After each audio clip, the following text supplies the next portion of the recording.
Jai Shri Radhe, Sab Vaishnav Ko Jai Shri Krishna. Today is day 61 of our reading of the biographies of the 252 Vaishnav disciples of Sri Gosaiji. Starting with Varta 39, the story of Mathura Das,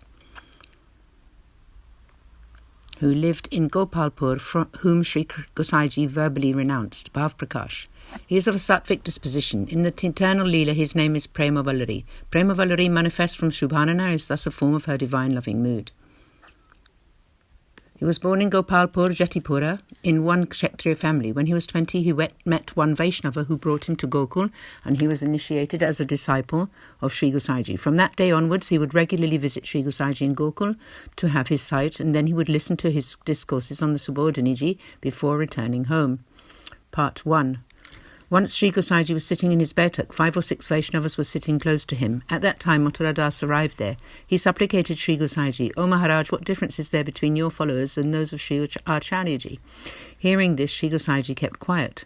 After this, one day, those same Vaishnavas were all gathered there, and sitting by Sri Gosaiji called Mathura Das to come there and said, "O Vaishnava, I am renouncing you."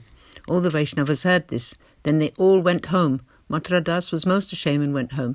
From that day onwards, no Vaishnava would even greet him with the Lord's name, nor even speak with him. On top of that, if he went to anyone's house, they would ask, "Why have you come here?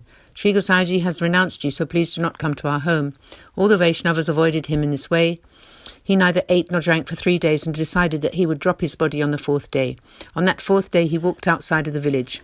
On the way, he came to the home of one old woman who was Sri Acharyaji's disciple. Mathura Das thought to himself, "She is Sri Acharyaji's disciple, and so I must greet her with the Lord's name." He came near her house. She had just offered her Sri Thakurji his lunch and was sitting outside. He greeted her with Jai Shri Krishna. The old lady was so happy and devotedly invited him to sit down. She said, "I am old now, and so I am not able to regularly go to have the sight of Sri Gosaiji. However, the Lord is so merciful that he has today sent me a Vaishnava uninvited. This is his unfathomable grace." Bhav Prakash. Here it is taught that if a Vaishnavas come uninvited to your home, you should know that the Lord is very pleased with you. Suradasji has sung, "When the Lord is pleased with you, you will know. You will have the sight of Vaishnavas, which dispels all sins. Through their company you will remember Sri Hari's pastimes, which destroy all other attachments, and then," says Suradas, "the Lord's form will shine in your heart." In this way, the old lady was fully aware of a Vaishnava's true form. Part 1 continued. Then the old lady told Mathura Das to get up and go to bathe. He began to cry bitterly. The old lady asked him why he was so sad. He recounted everything to her, that Sri Gosaiji and all the Vaishnavas had rejected him and that he wanted to end his life, that he had not eaten or drunk for 3 days. She responded, "Oh well, if you want to take a child's word so seriously, Sri Gosaiji is a child. Only a mad person would take his childish prattle so seriously. Go get up and take a bath, and we shall go together to have Sri Gosaiji's sight." Mathura Das took a bath, and when they had completed Sri Thakurji's morning seva, they set off to have the sight of Sri Gosaiji. Mathura Das bowed down before Sri Gosaiji, who asked, "I have not seen you for 4 days. Where have you been? Did you go somewhere?"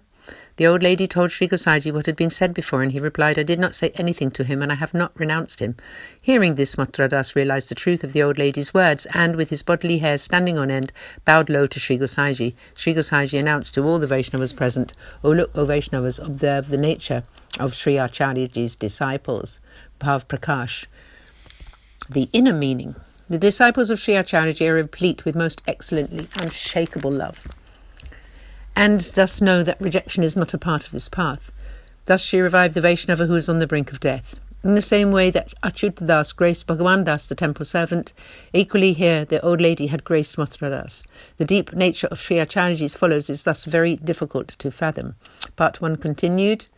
Hearing Sri Gosaiji's words, all the Vaishnavas present there were rendered speechless. The old lady got them all to bow to Sri Gosaiji, and so did she. Sri Gosaiji then blessed her by giving her 2 prasadi stuffed pan leaves.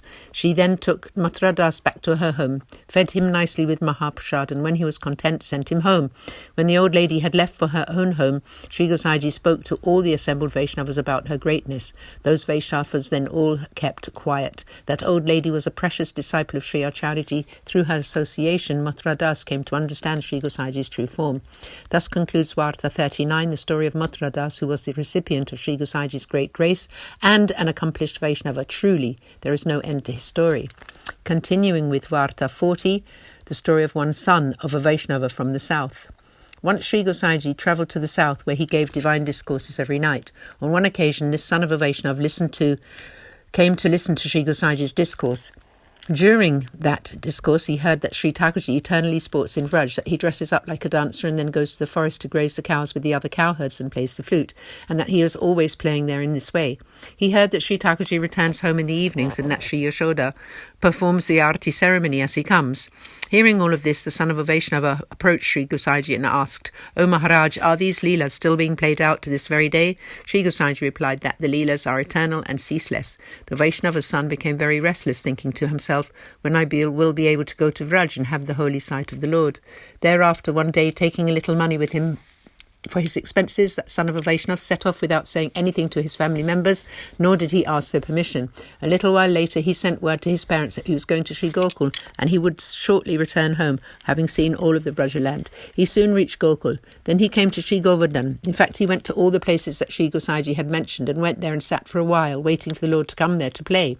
The whole day passed. He saw the worldly, cowardly lads and the cows, but not at all in the way that Sri Gosaiji had described them.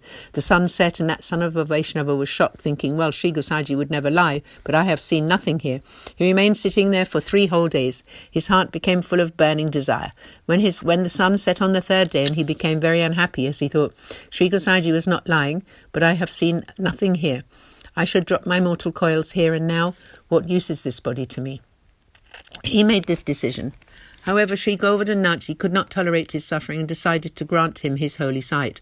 Although it was dusk, that son of a Vaishnava then saw the sun appear from the clouds. He wondered if he was imagining it, but then he saw that it was now daytime. He gathered his thoughts, and then he had the divine vision of the Lord in exactly the same form as Sri Gosaiji had described him. He first saw countless cows with golden horns and large eyes lined with collyrium. Many, many herds were moving along. They had hooves of gold and silver and massive udders from which the milk was flowing. Thinking of their calves at home, they were mooing as they walked quickly along.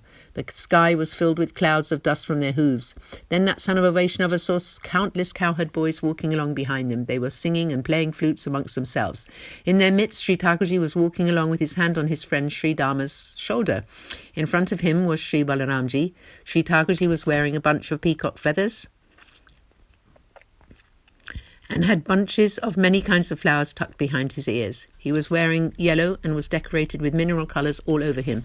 He was adorned with beads of the gunja vine and a garland of sylvan flowers. His hair was filled with the dust of the cow's hooves, and this made his lotus face look even more beautiful. His lotus eyes were beaming with joy. He was holding a flute, and his sweet smile made all the cowherd boys besotted with him.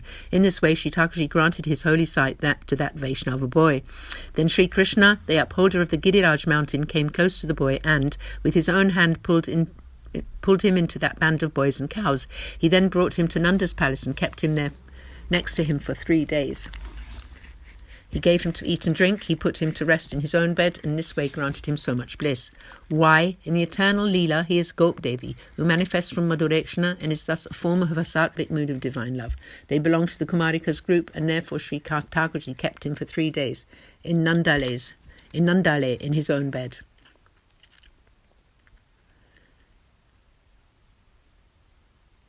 The son of a Vaishnav again became restless, thinking, "Oh, when shall I return home and recount all of this to Sri Gosaiji?" He became very restless, and so Sri Thakurji took him home. We will continue the Varta of this son of a Vaishnav tomorrow. Aaj ke Anand ki jai ho. Sab Vaishnavan ki jai Shri Krishna, Sri Gosaiji ki jai ho. Jai Jai Shri Radhe.